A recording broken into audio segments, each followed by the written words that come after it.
Assalamualaikum warahmatullahi wabarakatuh and a very good day to all. Today we from Group 3 would like to present our presentation on the topic of corporate governance theories and philosophies. So first and foremost, what is corporate governance?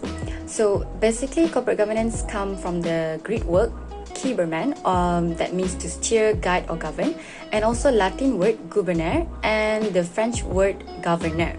So definition of corporate governance according to Malaysian Code on Corporate Governance MCCG 2017 is the process and structure used to direct and manage the business and affairs of the company towards promoting business prosperity and corporate accountability with the ultimate objective of realizing long-term shareholder value while taking into account the interests of other stakeholders. According to one article by Abu Tapanji in 2008, he said that corporate governance is also defined differently according to different organizations' perspective. All in all, though the term corporate governance has no one definite definition, it all comes to a set of procedures and structures to control and also direct an organization. Basically, it is how to manage an organization effectively. Corporate governance has many fundamental theories, which we will be discussing some of them in this presentation. The first one is agency theory. The agency theory has been explained by Elkin and Damsets in 1972 as an economic theory and later on being developed by Jensen and Mackling in 1976. It is defined as the relationship between the principals such as shareholder and their agents, which are the company managers or executives. In this theory, the shareholder is the principal or owner of the company and they hire the managers or executive as their agents to run their businesses. In this particular article, the authors emphasize on two problems of agency theory, which is the first one. It is a theory that is very simple and that reduces the cooperation to two participants only, which are the shareholders and the manager. Although the authors did not emphasize or discuss more about this problem, I'm assuming that this theory disregarding other stakeholders like such as suppliers, creditors, regulators and others, which are very important and fundamental to the corporate governance of a company as an overall. The next agency theory problem is conflict of interest. This is emphasized towards the agent and managers as they are the one who make the decision and also control the management of the company. Hence, they should be making, the agency theory suggests that they should be making the decision that is on behalf of the interests of the shareholders. However, they might not do so if their goals are not aligned together. For example, the managers or executives might have the long-term goals for the company, such as they want to expand their business overseas or doing globally. But the shareholders might not have the same goal. They might have focus on the short-term goals, such as they want to maintain the short-term profitability of the company. Hence, they have the clash of interests. Hence, to overcome this agency problem, some incentives can be given towards the managers such as stock options and other rewards for them to act on behalf of the shareholders' interests. And managers have to also present their points such as on why they're making certain decisions for towards the shareholder for them to come to an understanding for the company's overall well-being. In a nutshell, both managers and shareholders have to align their goals together, and sometimes the solution depends on their condition of their relationship and also the company's culture. Assalamualaikum warahmatullahi wabarakatuh. My name is Azida. Inshallah, I'll be explaining the transaction cost economic theory and stewardship theory. What is transaction cost? Transaction cost is defined by Williamson as the comparative cost of planning, adapting, and monitoring task completion under alternative governance structure with a transaction defined as a good or service transferred across a technological separable interface. To simplify, it is basically the cost that happens from economic trade activities. Now, what are the sources of transaction cost, or what drives transaction cost to happen? The first one is an element of risk and uncertainty. Second one is bounded rationality. Bounded rationality happens as a person. Rationality is only limited to his knowledge and the information that he gains. The third one is behavior. A certain behavior will affect the formation of a contract, as a person will avoid forming a contract with a bad reputation, individuals or company. Next, we go to the types of transaction costs. Transaction costs will consist of search and information costs, bargaining costs, and policing and enforcement costs. Search and information cost is a cost that incur when searching for a specific information. For example, hiring an agent to collect information on our behalf incur costs but will reduce risk and bonded rationality. Bargaining cost is the cost that incur when both parties come in terms of a certain agreement. And lastly, the policing and enforcement cost is, for example, the cost when you hire a lawyer to ensure that the contract is properly made. Every step in documenting the contract will incur costs.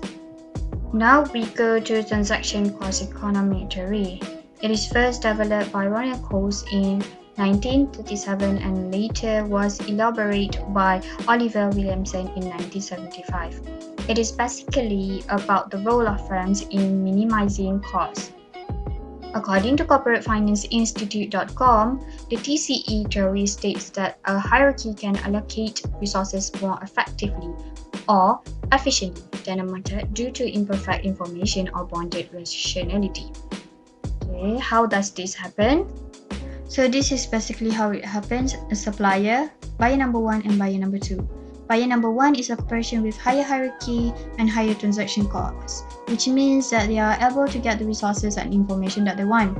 With the power that they have, they will bargain with the supplier to get a lower purchasing cost. However, buyer number 2 have a lower transaction cost, which means that they are not able to get an agent and may be a little bit more risky. As a result, supplier will incur an additional cost of risk to buyer number 2, which makes the purchasing cost of buyer number 2 higher than buyer number 1. So, to conclude, we can say that a corporation with higher hierarchy and higher transaction costs are able to manipulate or bargain to the supplier to lower the cost of purchasing.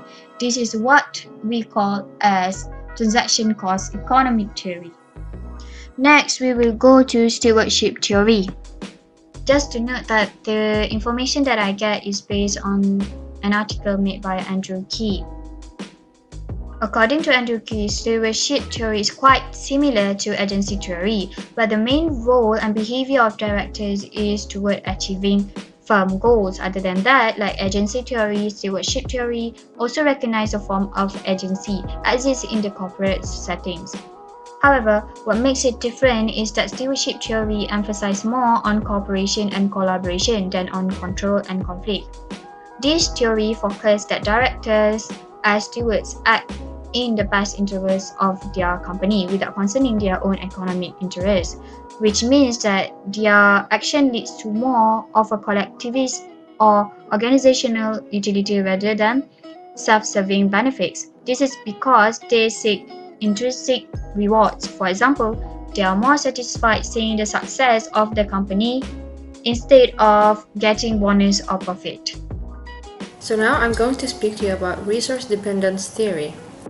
Resource dependency theory states that an organization must engage in transactions with other actors and organizations in its environment in order to acquire resources. It also shows how these external organizations and resources of this organization affect its behavior. With resource dependence theory, we are going to put forward a few assumptions. Number 1, survival is goal, meaning every entity will mobilize its resources and talents towards success and peril mitigation. Number 2, internal resources insufficiency. Not all resources an entity needs to carry out its activities is generated within the entity, thus the need for interdependence. Number 3, resource scarcity, meaning that despite the availability of necessary resources for an entity to perform, valued resources in the environment are actually seen as scarce. Number 4, environment management strategies. To overcome the uncertainty in resource acquisition, entities devise strategies and plans to better cope with these obstacles. Number 5, effective response. Success in managing the environment results in effective response to external factors, particularly the interest groups that organizations depend on for resources. There are a few central concepts to resource dependence theory. The first concept being about the external environment. which says that the ability of the organization to exist in its environment lies in its proper response to it. First, in understanding structural characteristics of the environment. Second, in having good relationships with social actors. The second concept speaks about dependence on environment, which particularly says behavior of an entity relies on its dependence. First, resource importance. How important is that resource to that entity? Second, discretion of resource. How much is that resource controlled by that supplier? Third, resource concentration. Like, how available is that resource outside in the environment and is in different hands of different suppliers? The third concept is about managing the environment, which speaks about strategies to cope with interdependence. The first strategy is absorbing the environment, which means sometimes companies seek to control resources to minimize interdependence, for example, via mergers.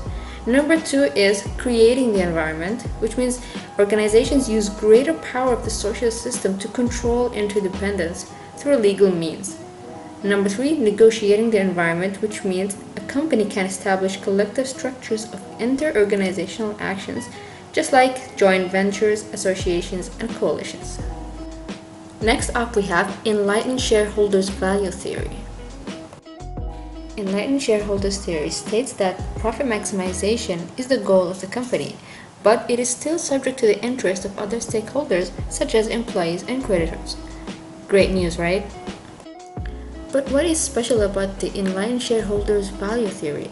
Well, we can say it is different than the other previous theories. Number one, shareholder value theory, which says the company's primary purpose is to maximize the shareholders' wealth. That could mean despite whatever can be good for other involved stakeholders. The other one is stakeholder value theory, which says this theory considers all parties involved in a company and allows decision making to be shared among members, which means sort of decentralizing the power of the company. Assalamualaikum. Hi, my name is Ansagna. I'm going to explain about system theory. System theory is the interdisciplinary study of system. System theory treats an organization as a system. The term system refers to an entity made up of interrelated, interdependent parts. There are two main types of system in the business context, which are open and closed system. An open system interacts with its environment by way of input, throughputs, and outputs, while a closed system is not affected by its environment. In an organization, we have three main parts: inputs or the resources, throughputs, the process, and the last one, output, the outcome or products. To explain further on open system, it is an organization that open to their environment. It has permeable boundaries where information goes in and out. It also has exchange with the environment, which is important to the health of the system.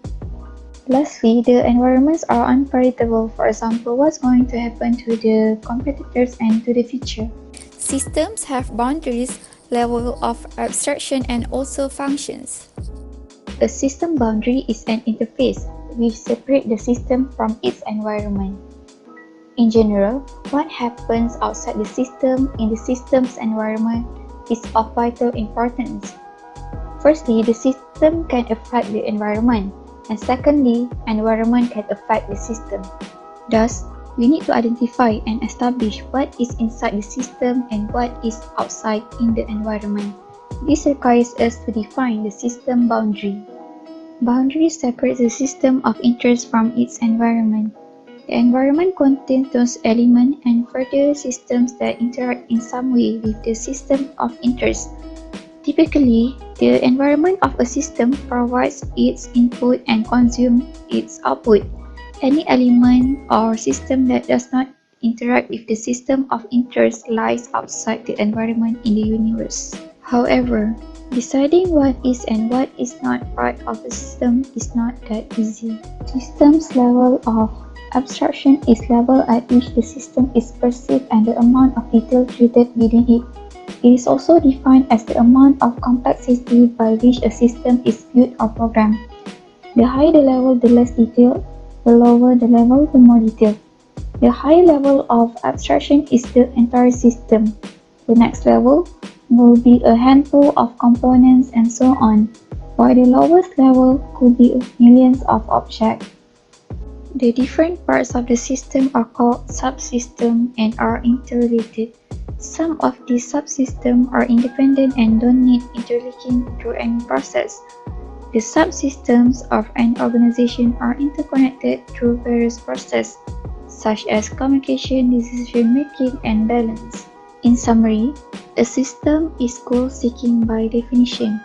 This means components of a system work together to achieve a common goal.